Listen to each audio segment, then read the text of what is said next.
alienation. The major problem is alienation. And whose alienation? Alienation of the oppressed. Of the oppressed.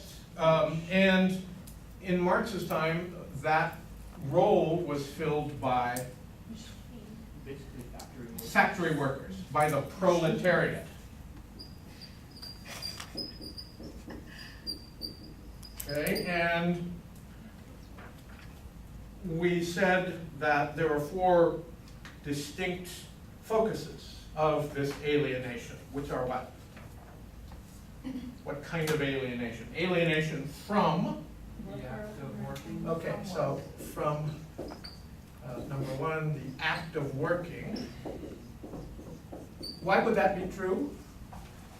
Tedious, monotonous, boring, difficult. Factory work is tedious, monotonous, boring, exactly. Couldn't have put it better myself. Having done that as a youth, I can tell you it's really true. Okay. What other kind of alienation do we have? From other workers? From other workers, why? Because they compete among each other. Okay, because and they compete for, Well, low wages, or they compete with lower wages. They compete for work. they compete for the jobs. Yeah. Yeah? So, Basically, in this sense, the old economic law of supply and demand is used by the factory owners. Lots of workers, so if there's a huge supply of laborers, then the price can be low. If laborers are very scarce, then wages have to go up. Yeah? But that's not the case. There are few jobs and many workers, and so the factory owners can foster competition among the workers for the available jobs and thus keep the price of labor low, which of course is in their interest to do. They make more profit if that happens. Okay? What else? Alienation from the products themselves, From the products themselves. Why? because they can't afford the products that they're making. Because exactly what we said here is they provide only the labor, but they don't get the fruits of the production. That goes to the factory owners, and in fact, this is where specifically profit comes in. Okay? Because in an industrial system, products are sold for money profit. But more generally, that's just a specific age's way of allocating the fruits of production to the oppressor class. And then finally, what else? From the oppressors themselves, right? Because the workers no longer, well, they don't feel warm and fuzzy about the oppressors, right? They don't have a close personal relationship.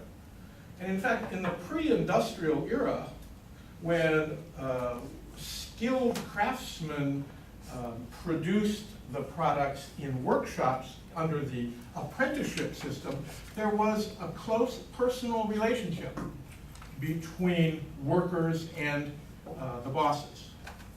But in a factory, which might have 1,000, 2,000 workers, clearly there's no close personal relationship between the workers and the bosses. So these forms of alienation all exist, according to Marx, as an unavoidable outcome of industrial capitalism, which was the form of society that existed in his time, at his present. But the Marxist analysis very simply suggests 3 eras in human history, each one characterized by a particular focus on a particular means of production, and therefore the social structure that follows that. So what are those 3 eras? The main means of production in ancient times. The Roman Empire was slavery. Okay, slavery, the Roman Empire, and even before. Okay, so slaves, and then land worked by serfs. Okay, and then finally, in the industrial age, factories. Okay.